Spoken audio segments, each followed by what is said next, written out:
Welcome back to Open Line, a lively discussion tonight. We have with us Representative Brenda Gilmore, Democrat from Nashville, Representative Mike Sparks, Republican from Smyrna. We're talking about this very emotional issue involving Confederate monuments. This is going to be a big issue going forward. It's certainly going to be a big issue in the legislature.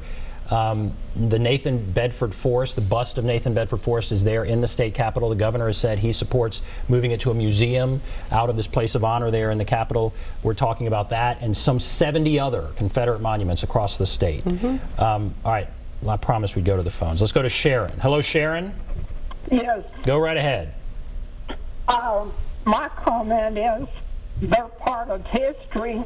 We don't have to tear them down. We can put them someplace and still honor them and still have the enjoyment of them. But put them someplace. Don't destroy them. I agree. They're part of history. I agree. Do you take them down from a courthouse or a public place like that? Put them in a museum? I would put them in a building someplace where we can all visit if we want to. Okay. All right, what do you think of that? I think that she's right on, and I agree with her. I read in the paper Sunday that there's a Nathan Bedford Forrest birthplace, and that he has a home, and that they have a guard that watches it. I think it would be wrong for someone to go out there and destroy that house. I mean, that is a part of history, but where I draw the line is it should not be in a public place. And just recently, Senator Alexander has come out and said that he thinks it needs to be moved too. I think we still disagree, Representative Sparks, because you're saying move it from one location to another location within the state capitol. But off there, you said it used to be that way. Yeah, it did. Right? I'm saying it so should what's be. the problem moving back? I'm saying it should be moved out of the capitol completely. I know this is a slippery slope. It's a slippery slope on the First Amendment. If we go after Nathan Bedford Forrest, we're going to go after Sam Davis. That's from my community. There's a monument at Sam Davis. Should that go? I mean, they're Confederate. There's going to be a fiscal note. The taxpayers are going to have to pay for all this. We're going to have to take the name Jackson, Tennessee. We're going to have to take that off. We're going to have to take Forest Lane, Forest Drive, Forest Street, all Bedford County. We're going to have to rename all this. All of it's going to have a huge fiscal note. The Andrew Jackson statue, where is that going to go?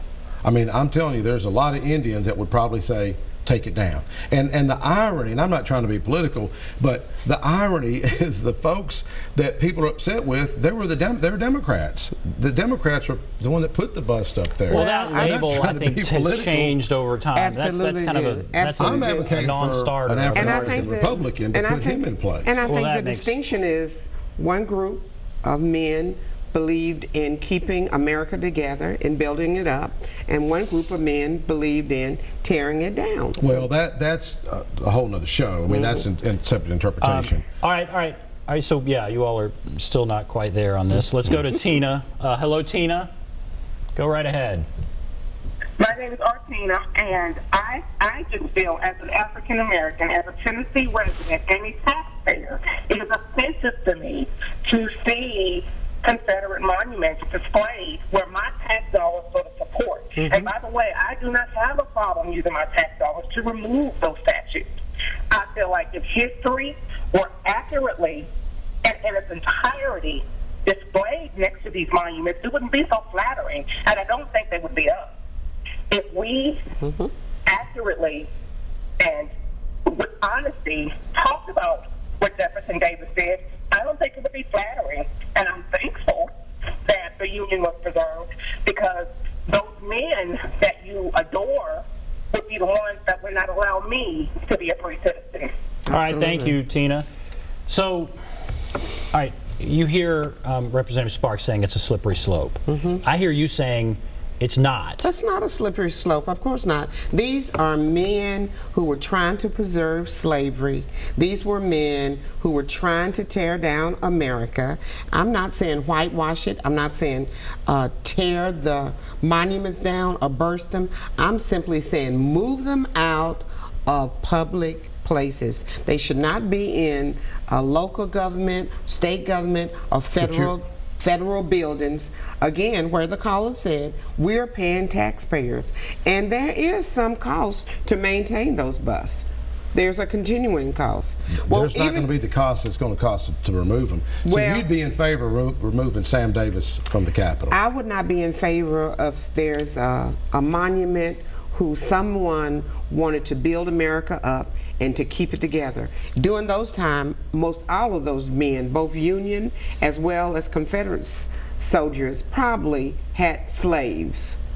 So if we... Well, so did Washington, so did General Grant, so did Jefferson. Right. Washington was the president of the United States. Yeah, do we go after all that? That's no, I'm not saying it. He wanted to keep America together. Wouldn't you agree? No, that was the Revolutionary War we're talking about back then. Well, I'm talking. Well, okay. Well, I'm talking about the Civil War, when they took sides. There were some who wanted to preserve slavery, and there were some who wanted to tear down the Union. Yeah, but most those people should not be honored. Most didn't own slaves, though. So, all right. So it sounds like, and I'll let you, Representative Sparks. It sounds like what I'm hearing, that it's not, in Representative Gilmore's point of view, a slippery slope, because what we would limit it to is just the Confederacy, just those who fought against preserving America, preserving the Union. Yes. And you have, it wouldn't go to George Washington or Andrew Jackson or others. That's what I'm hearing. That's my position. So I thought it was about slavery, though. Now it's about preserving the Union. I think it's about both of those things. Okay. Well, I mean, you look at... Wasn't slavery the crux of everything? Wasn't that the... Well, states' rights was the crust of the... I'm not sure. I think that most of those people wanted to continue to use free labor, which is slavery. And again, that's whitewashed, because I think we call it free labor now, but it was actually slavery. Well, I read a poll this morning from NPR that said only 40% of African Americans are saying to remove monuments like this. Well, you know, I don't know that we need to take a poll to do what's right. Sometimes it takes courage to do what's right. And as the caller said, that she would be willing for her taxpayers' dollars to be used to move these monuments. Well, I just want to remind your caller, you've got a civil rights activist, Andrew Young, here that served with, that was with Dr. King was assassinated, say leave him alone. Here's Dr. Carol Swain with Vanderbilt saying this is history. We need to remember history, not rewrite it. Well, I think we so are. not everyone's in agreement on. Well, on and this. I think as we mature, sometimes our opinion changes on different issues. Senator Alexander, when he was asked originally to move the bus, which you said you never heard of moving it, the request being made, he was in favor of leaving. What you were saying about moving. I didn't know Samson Keeble was where you were saying he was. Yes, he was in favor. Senator Alexander was in favor years ago of that bus remaining there, but now he's changed his position. So I think over time we grow, as you say. Well, let's take another call. Yes, Senator Alexander yesterday said that. Let's go to Granger. Hello, Granger. Hey, Ben, good show here tonight. Listen, I'm a white man who grew up here in Nashville. I'm 70 years old and retired. I have been ashamed of these monuments my whole life. If you look at them from a functional point of view, what was their function? They were done during around the turn of the century to intimidate blacks. That's right. Now they're becoming rally points for Ku Klux Klans and neo-Nazis, and either one of those are great reasons to get rid of them. When I hear that we're trying to take away the history, we are trying to take the revisionist history of what the people like Representative Sparks is saying, where it was a false history presented by the Daughters of the Revolution that doesn't point out the ugliness of Forrest or the slavery. And I think we could use this as a time to educate people in their true history about that massacre where he cut off, body parts and stuck them in a black soldier's mouth.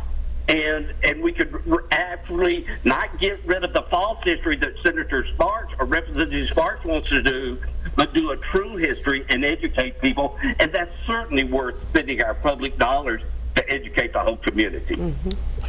Granger, thank you very much. Why don't we go to another call just to get as many as we can here. Tammy. Hello, Tammy. Hi there. Go right ahead. I love history, and I wish they would leave the monuments there. I hope that's what people decide to do. And I understand that they're moving the office buildings at the Capitol to another building, so maybe they won't have to look at them so much when they go to session or to the court, to the Capitol. Well, they're right there by the place where they vote. They're in the Capitol, right by the legislative where they vote, the House and the Senate. Yeah. Yeah, and they're already, I agree with Representative Mike Sparks that they should be left. It's going to cost more money, more taxpayer money. I would rather my money be used on education and to help people in a different way. Okay. All right. Thank you very much. Thank you for your call. One thing, Ben, if I could mention, you know, when I went back and done the research, and this is what I want your viewers to do the research yourself, do the research on Fort Pillow, do the research on Forrest or the Civil War. I spoke to MTSU in front of about 120 students that were the protesters there. And I asked them, I said, do y'all know who Samson Keeble was? Not one hand went up. First black lawmaker state of Tennessee. Not one knew history. I asked them if they knew who William Wilberforce was. William Wilberforce was the lawmaker in Great Britain who freed the slaves. Not one African-American student knew who William Wilberforce was. Did any white students know? No, I don't think anybody hardly knew. Oh, okay. Nobody knew. And I asked if they knew who John Newton was. I was just curious why you impersonate them. Well, no, I just think that we should know this. We should know. I was just curious why you said not one African-American student. No, I mean, I think you should know your history. All of us should know our history. John Newton's the one that wrote Amazing Grace. The hymn Amazing Grace. He was a former slave ship captain. God used that slave ship captain to help free the slaves, to influence William Wilberforce, who ultimately freed the slaves. Y'all don't talk about that Black History Month. It's not talked about. When I mentioned Forrest having 3,000 African Americans attend his own funeral, nobody knew that. I didn't know, Ben, until I started doing the research. And that's what I'm telling folks today. Don't go by the media. Ben, I know that y'all think you're fair all the time, and Channel 5 does a good job. I'm telling you, folks, they don't print all the story like you should. Do the research yourself. Often people disagree with a point, but that doesn't mean that it's fake news. This notion that we're going to attack the media, they're after those gotcha moments, and it's not right. Y'all are looking for controversy. You're not looking for solutions for the most part. I think one thing that Representative Sparks is fell into recognize is that you can forgive someone for doing something wrong to you, but does that make it right, and should that person still be honored? If you hurt me in some way and you say I'm sorry, yes, I forgive you, but do I want to put you up on a plaque, or do I want to put you in a place of I'm a Christian? Are you a Christian, Ben? Yes. All right, look at Paul in the Bible. Paul was crucifying Christians. He was a terrorist. I mean, you can't get no worse than killing Christians. We're talking difference between forgiving people and honoring people. And Paul, God used Paul as one of the greatest disciples, folks. And we need to look at those things. Dr. King talking about forgiveness. Let's practice what he preached. But all right, that's a fair question. I mean, if you forgive someone, but do you have to honor them? Do you have to put up a statue to them? And also, that's up to interpretation. I mean, if you're that spouse in Rutherford County that lived in down Woodbury Highway, and Forrest and his cavalrymen, about 54 were African Americans, freed your husband, freed your brother from being killed, you would call him a hero. So there are things he did where he I'm not even eligible to the Sons of Confederate Veterans. My family don't even go back in Rutherford County. I was just born here. And there but I'm just saying, learn the truth, folks. There were a few monuments that went up after the Civil War, and I'm sure there were many grieving widows and children whose dads participated. But there was atrocities committed on both sides. Most of these monuments went up during the 60s. During the civil rights, and they went up to intimidate black people, to put them in their place. That's when most of the massive lynchings occurred. Do you agree with that or not? I don't know when. I know the Sam Davis Monument, I think that went up in probably 1930. Most of them went up in the 60s and 70s. In 1930. In fact, Bedford Forrest, his went up in 1978. Yeah, I can't speak to that. So we're going to take a break. We'll come back, and boy, we have a bunch of calls. So why don't we try and take some of those calls? Take a break, be back right after this.